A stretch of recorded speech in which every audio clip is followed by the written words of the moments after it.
شروع کرتا ہوں اللہ تعالیٰ کے نام سے جو بڑا مہربان نہایت رحم والا ہے۔ حضرت عمر بن الخطاب رضی اللہ تعالیٰ عنہ نبی کریم صلی اللہ علیہ وآلہ وسلم سے روایت کرتے ہیں کہ آپ صلی اللہ علیہ وآلہ وسلم نے فرمایا، میں اس امت یعنی امت محمدیہ صلی اللہ علیہ وآلہ وسلم کے بارے میں جس چیز سے ڈرتا ہوں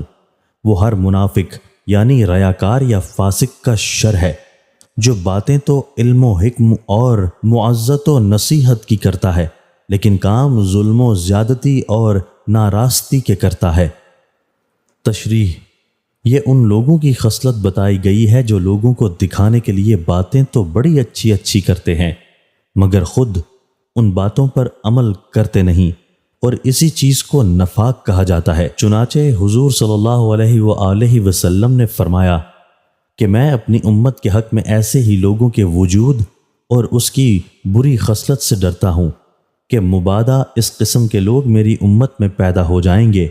اور بری خصلت اس امت محمدیہ کے درمیان راہ پا کر مسلمانوں کو فتنہ و فساد اور آلام و مصائب میں مبتلا کر دے۔ حضرت عائشہ رضی اللہ تعالیٰ عنہ کہتی ہیں کہ میں نے رسول کریم صلی اللہ علیہ وآلہ وسلم کو یہ فرماتے ہوئے سنا کہ شب و روز کا سلسلہ اس وقت ختم نہیں ہوگا،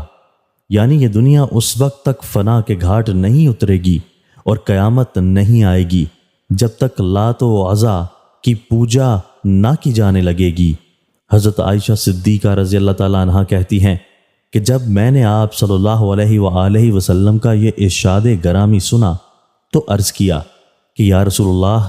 صلی اللہ علیہ وآلہ وسلم، جب اللہ تعالیٰ نے یہ آیت نازل فرمائی تو چونکہ اس آیت سے یہ ثابت ہوتا ہے کہ تمام مذاہب باطل میں مذہب اسلام سچا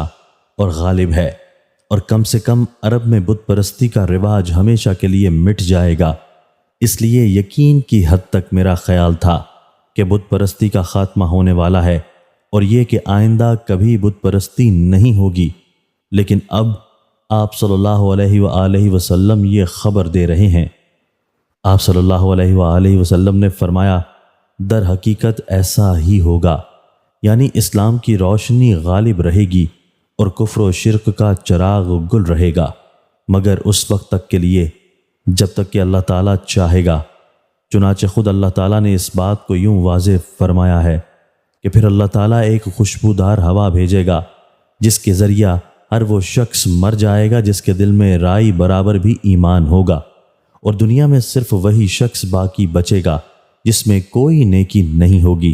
یعنی اس وقت روئے زمین پر ایسا کوئی شخص باقی نہیں بچے گا جس میں ایمان و اسلام ہو، جو قرآن پڑھنے والا، نماز، روزہ، حج اور دوسرے ارکان اسلام ادا کرنے والا ہو